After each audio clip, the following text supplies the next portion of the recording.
કોઈ બી line programme બનાવવો હોય ત્યારે કનેક્ટમાં જવાનું, કનેક્ટમાં જઈને પોલી લાઇન ઉપર તમે ક્લિક કરશો એટલે અહીંયા પ્લસની નિશાની અને બતાવશે. એટલે અહીંયા જે તમારે નીચે ક્લિક કરવાનું બતાવશે, લખવાનું, એટલે ત્યાં 0,0 અને પછી જેવું તમે એન્ટર આપશો એટલે અહીંયા સેન્ટરની અંદર એક લાઇન ડ્રો થશે. લાઇન અહીંયા બતાવી જાય પછી અહીંયા નીચે પાછું પૂછે છે તમને કે એંગલ અને લેન્થ આપો. તો આપણે એંગલ સ્ટ્રેટ લાઇન બનાવી છે એટલે 0 કરું છું અને સાથે લેન્થ આપણે કેટલી 50 mm રાખવી છે, 100 mm. તો અત્યારે મારે 50 mm રાખવી છે તો હું 50 લખી દઉં છું અને એન્ટર પ્રેસ કરું છું. એન્ટર પ્રેસ કરું છું એટલે અહીંયા લાઇન આખી ડ્રો થઈ જાય છે. હવે આ વધારાની જે લાઇન છે ને કાઢવા માટે શું કરવાનું, મારે રાઇટ ક્લિક કરવાનું, માઉસની અંદર રાઇટ ક્લિક કરશો એટલે એ તમારું નીકળી જશે અને લાઇન આખી બની જશે અહીંયા કમ્પ્લીટ. જેવી અહીંયા લાઇન બની ગઈ એટલે હવે તમારે RRWની અંદર જઈને NC આઉટ જેવું ઓપન કરશો એટલે અહીંયા લખી દેવાનું થાય, નામ લખવાનું 50 mm લાઇન કટ. જે પણ નામ હોય એ તમારે લખવાનું થાય.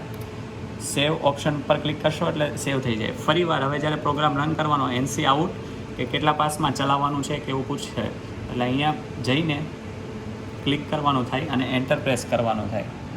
જેવો એન્ટર પ્રેસ કરશો એટલે આવું ડાયલોગ ઓપન થશે. આ ડાયલોગની અંદર જ્યારે લાઇન કટ ચાલતી હોય ત્યારે 0 કટ, ટ્રીમ કટ અને અહીંયા ઓફસેટની અંદર 0 કરી દેવાના થશે અને નીચે ઓકે પ્રેસ કરશો એટલે કમ્પ્લીટ આખો પ્રોગ્રામ બની જશે. હવે એને RRWમાં જઈને એડિટર ઉપર ક્લિક કરશો એટલે તમારો જે આખો લાઇન કટ પ્રોગ્રામ છે એ ચાલુ થઈ જશે બીજા વિન્ડોની અંદર. પ્રોગ્રામ અહીંયા ચાલુ થઈ ગયો. હવે તમારે એકવાર સિમ્યુલેશન જોઈ લેવાનું થાય. અહીંયા સિમ્યુલેશનનું બટન અહીંયા છે સ્ટાર્ટ, એના ઉપર ક્લિક કરશો એટલે આખો પ્રોગ્રામ રન થશે.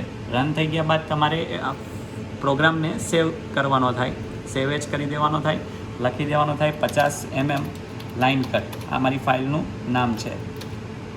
જેવો એન્ટર કરીશ યસ એટલે આ પ્રોગ્રામ બની ગયો કમ્પ્લીટ. હવે પ્રોગ્રામ બની ગયા બાદ શું કરવાનું કે ઇઝવિનનું જે છે સોફ્ટવેર એ ઓપન કરવાનું, જ્યાં પ્રોગ્રામ ચાલવાનો છે ત્યાં ફાઇલ ઉપર જવાનું.